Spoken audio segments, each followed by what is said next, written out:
We now return to Illinois Rising, presented by the Illinois Opportunity Project, the radio show discussing honest truth about Illinois policy and politics.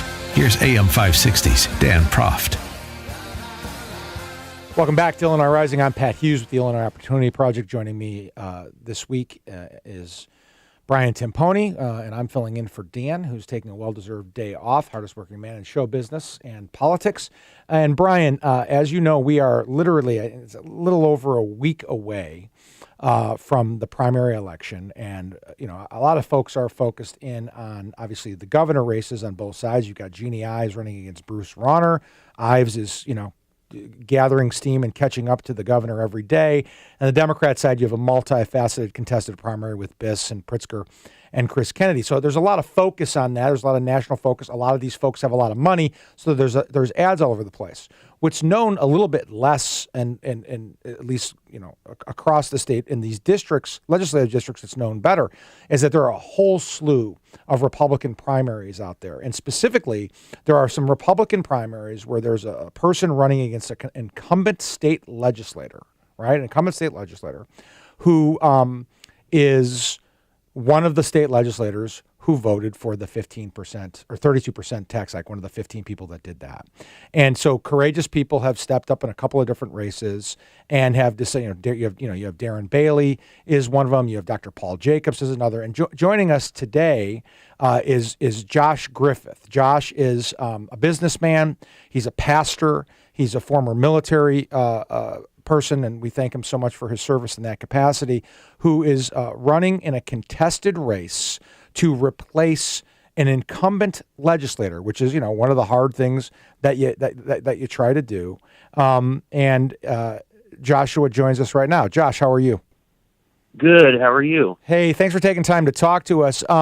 So take the folks through, you know, first of all, who are you running against? Why should you replace the person you're running against? And what are you hearing from the people of the district? Sure. I'm in the 93rd district, so I'm running against Noreen Hammond.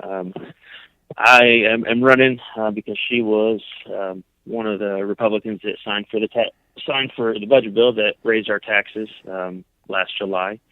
And I believe in limited tax and broadening our tax base and not putting the burden on the taxpayers. And that's kind of the feel that I've gotten in the past 5 months as I've been out getting to know the people in the district is they're not happy with the budget bill being passed and our taxes being raised. And that's particularly important for your area of the state, right? You're near Macomb. Obviously, there's Western Illinois University, so I think Hammond was feeling pressure from, you know, the fact that these universities were struggling for money at the time of the budget bill and the tax hike. But you're also near Iowa and Missouri, and those two states, along with Wisconsin and Indiana and Michigan, are eating our lunch, right? Because we're raising taxes, our property taxes are through the roof. And so tell me how the constituents that you have feel about, you know, the budget bill, about the fact that they pay the highest property taxes in the country, and just about the direction of their government under, you know, Bruce Rauner and Noreen Hammond. Sure. There's a lot of unrest. You know, I remember specifically down in Macomb when I was out knocking doors, you know, getting signatures. We knocked on a guy's door who said, "Hey, sorry, you're too late. You notice I got a for sale sign in my yard." He said, "I'm tired of paying all these taxes. I took a job in Mississippi." And, you know, there's several instances where people are, you know, maybe haven't taken that step yet to, you know, to actually move, but, you know, they're in the process of it. I was just talking to a lady down in McDonough County yesterday who said, you know, we're thinking about, you know, about 6 or 7 months about putting our house on the market and, you know, moving to Missouri. And it's a growing theme. I mean, it's alarming when you see how many people are leaving the state. And a lot of that's due to the high taxes. I mean, majority of the people I talk to are frustrated, you know, with the continuing taxation that seems to keep going on. And then the fact that we're still at a deficit with our budget moving forward, you know, just it's not a good feeling for everybody. Hey, Josh, this is Brian Timpone. Being near the Iowa-Missouri border, it is really easy just to move across the river. The contrast is a little more stark. When you feel like with Noreen Hammond going down to Springfield, she gets down there, she's kind of working for the public employees only and not the normal taxpayers, and not really recognizing that you could move to 5-10 miles and be in a similar community and pay lower taxes right across the river. Right. I feel, her focus is really on Macomb and the Western Illinois. And I know she talks to the other counties, but, as I've explained to others, the district, the 93rd district consists of 8 counties. It's much bigger than just Western Illinois. And, I would like to, work towards long-term, solutions to our problems so we aren't losing people to Iowa and Missouri and Wisconsin. Let's keep them here. I have 5 kids at home, and I want them to have opportunities here in Illinois so I can be close to them, as they grow and have their own children. Yeah, and Josh, you've been endorsed by Taxpayers United of America, Illinois Family Action, the Chicago Tribune. So there's sort of outside recognition of your race, in addition to the fact that I think, you're seeing when you knock on a door, a good reception, particularly because of the circumstances people are in. There's another issue that's sort of, in your race that's a statewide issue, particularly with what's happening with Mike Madigan and the sexual harassment allegations with his staff.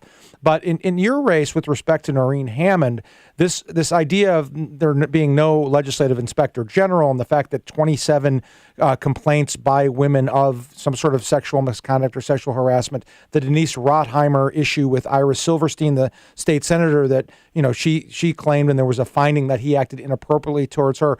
Noreen Hammond has a larger role than just the standard state representative across the state, and there's a larger failure there. Can you take the listeners through that? Sure. She serves on the ethics committee and was, part of the team that should have been appointing, the inspector general position, to be filled. Sat open for 3 years, and during that time, like you said, 27 or 28 complaints were piled up. I would expect, as a leader in that role on that committee, that you push forward on making sure that position's filled, so those complaints can be heard and investigated, and the due process can be finished to see, to get to the end result of what really happened. And I think she should have did a little bit more, and to make that happen. Josh, talk a little about the regional interests here. Look, you're a downstate community, a downstate district, and we always say that Illinois politics is a battle of regions. It's downstate, the suburbs, and Chicago, and they kind of battle it out. And the suburbs lose when they go in with Chicago, and downstate loses when it goes in with the suburbs or Chicago and doesn't kind of stand up for itself and stand up unified. It seems to me like when Noreen Hammond, in a lot of ways, went in with Chicago in this last cycle, supporting this tax hike and school funding, which bails out Chicago. Sure.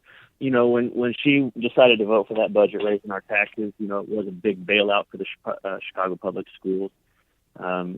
Again, I'm interested in the 93rd and the state overall as a whole, and I'm looking forward to long-term solutions where we're not year to year trying to balance the budget, but we're fiscally sound.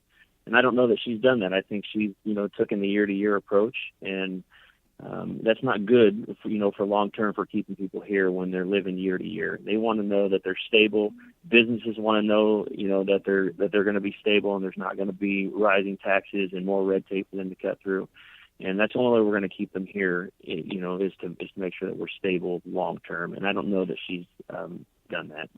So really quickly, how are you going to get through to the finish line here on March 20th? Take us through sort of the enthusiasm of the people around you, the campaign from now until March 20th, and then direct folks to where they can find out more information about you on your website.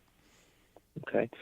We have a Path to Victory plan here the next 2 weeks, and we've got about 40 volunteers lined up, and we're just going to be knocking on doors, getting the message out, making our final push, and just getting to know people, as we finish strong. And every day we have people calling the campaign, send us messages, just wanting to get to know us. And we're just hoping our message is a winning message and we can get it out to people. We do have a website. It is griffithforillinois.com. And all of our information is on there, and we're just looking forward to the path of victory. He is Josh Griffith, running in the 93rd against Noreen Hammond. Josh, thank you so much for joining us, and thank you for your courage to run.